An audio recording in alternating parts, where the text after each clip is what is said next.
就这个炼鬼拖拉机吭哧瘪肚的冒着黑烟，那是指定是坏了。咱就说在巴基斯坦应该咋整啊？那也得来到修理部也得修，但是在咱们国内这种情况必须摁在地上给你换了4配套。不过呢，在巴基斯坦这种情况它也不是轻灾祸，那也得大拆大卸，虽说能让你节省一点，不过来说作为修理工，人吃马喂的，人家也得生活啊，总不能给你义务奉献吧。咱就看众弟兄忙里忙外的，就冲这份执着这份热情，说啥那也不能差事啊。眼前咱们看这个柴油机的确是不小，至于是多大排量的咱也没有一个详实的数据，但是咱们膀胱一扫，这应该是一个6缸的柴油机。至于这个冒黑烟究竟是什么情况，那得拆下来再看。但是在拆卸的过程中，我感觉这个推土机最少也得转过6手了。因为啥呢？因为保养的也不到位，就看里面这黑漆撩光油了麻花的这油泥，就这个车主我估计他都想一槽烂的心。眼前这个气门摇臂啥的全都弄走了，这回开始拆这个缸盖。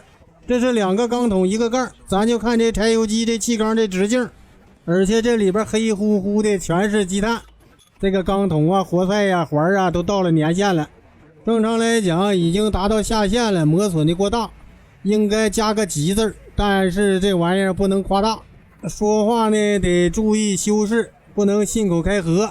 没招啊。经过这帮哥们立体交叉的这么一顿忙，缸盖全都拆掉，这回一目了然了，这大缸筒真够号。作为修发动机，修这种大型的发动机那是相当累人的，搬不好搬，挪不好挪，这又架起了3脚架给它吊立起来，然后好拆这个活塞拆连杆。经过这哥几个又齐心合力，咵嚓一下子又放倒了，这回应该好弄了，弄个横推。想当年修这种发动机，那最高兴的是啥呢？是换了4配套之后顺手抄起一个活塞，那就够过了。那时候也没有啥太多的要求，简简单单的弄包蛤蟆赖，或者说的弄碗面条子，这就算最大的褒奖了。此时这小哥他俩配合着往外怼活塞呢，连活塞带连杆嘛，就这活塞烧的黑不溜秋的，上面全是积碳，充分说明烧机油也烧的挺严重。作为发动机来说，烧机油那就得换环换缸筒，甚至也得换活塞。有些修理部没事给你洗洗积碳，那纯忽悠你呢。发动机积碳过多，那就是燃烧不好了，然后烧机油了，洗不洗没啥用。如果说的它不烧机油，它也没有那么多积碳，洗不洗还是没啥用。去加油站加油呢，没事给你整点燃油宝，反正来说大坑套中坑，中坑套小坑，坑里还有水，水里还有钉，总而言之都是为了你兜里那点圆子而服务。哥几个忙忙活活的把这活塞拆完之后，然后就开始拆曲轴。作为这么老的发动机而言，虽说曲轴没有啥大毛病，但是感觉这轴瓦啥的间隙也有点过大。这个东西间隙大之后呢，机油压力就降低，然后润滑效果吧多多少少的就有点下降。全都拆完之后，这就开始清洗，洗的干净之后就得组织装配呗。轴还是原来那轴，不过经过研磨加大，这个瓦也是正常的加大标准，咱都知道，加大25，加大50，加大到75，顶天呢加大到1。至于来说它的加几回咱也不知道。作为6手8手的车，要是正常加大来说，至少得加大50以上了，咱也得干2遭了吧。这发铁干活呢就突出一个快，虽说快，但是一天也完不成，一夜无话。这又来到了天亮，这回又开始换啥呢？换缸筒。此时这师傅利用自己的100多斤就奋力的往下压这缸筒，来个泰山压顶之势。但是苦于分量太轻啊，没办法，把这几个缸筒全都放到位之后，这又拿过来压杠，一个人的分量不行，咱俩人，但是好像也是丝毫不解决问题。人都说大厂动小厂烧，路边摊子大锤敲，不过今天大家给分析分析，这大厂也不是，小厂也不是。因为啥呢？他也没用冷冻，也没用大锤敲，看起来鼓鼓捣捣的，比刚才轻松多了。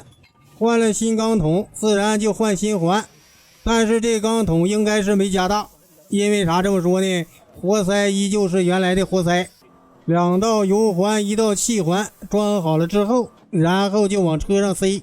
也不知道朋友们有的时候犯不犯这样的错，想着想着就口是心非，两个气环一个油环，偏偏就说反了。而刚刚这个词儿呢也用反了，应该怎么说呢？心是口非。自然这个活塞上完之后就是扣连杆网，紧固之后呢就开始整体的散件就开始往上装。毕竟这个发动机并不是简简单单的活塞曲轴和连杆，整体来说有好多部件配合到一块儿才构成了一个完整的发动机。但是看这帮师傅抬这个大件儿，就这大瓢都这么沉，想一想修车也真是辛苦。唯独能轻快一点的东西也就是这个油底壳，薄薄的铁片子做的，往上一扣，把它扣完之后还得给它翻过来，翻过来干啥呀？还得上缸盖啊。就这缸盖不是整体缸盖，俩缸一个盖，但是这玩意儿一个人也搬不动。咱就说在巴基斯坦就是人多，干啥有干啥的。这边掩气门装气门，装好了之后呢，那边往上扣。虽说看起来挺零散，但是各干各的，汇总到一块儿，依旧是互相协同互相配合。总而言之，这帮师傅该展现的也都展现了，不该展现的吧也没展现。毕竟维修一个发动机从头到尾那不是分分钟就搞定的事儿，所以说呢咱们也就是看个热闹。真正的想参与其中，那就得上修理部蹲着，他修你看。通过这小哥接这个电瓶线，咱们可以看得出来，这个发动机的起动机都是36伏的。你就说这个发动机大不大？所有的一切都已经准备就位，就差启动了。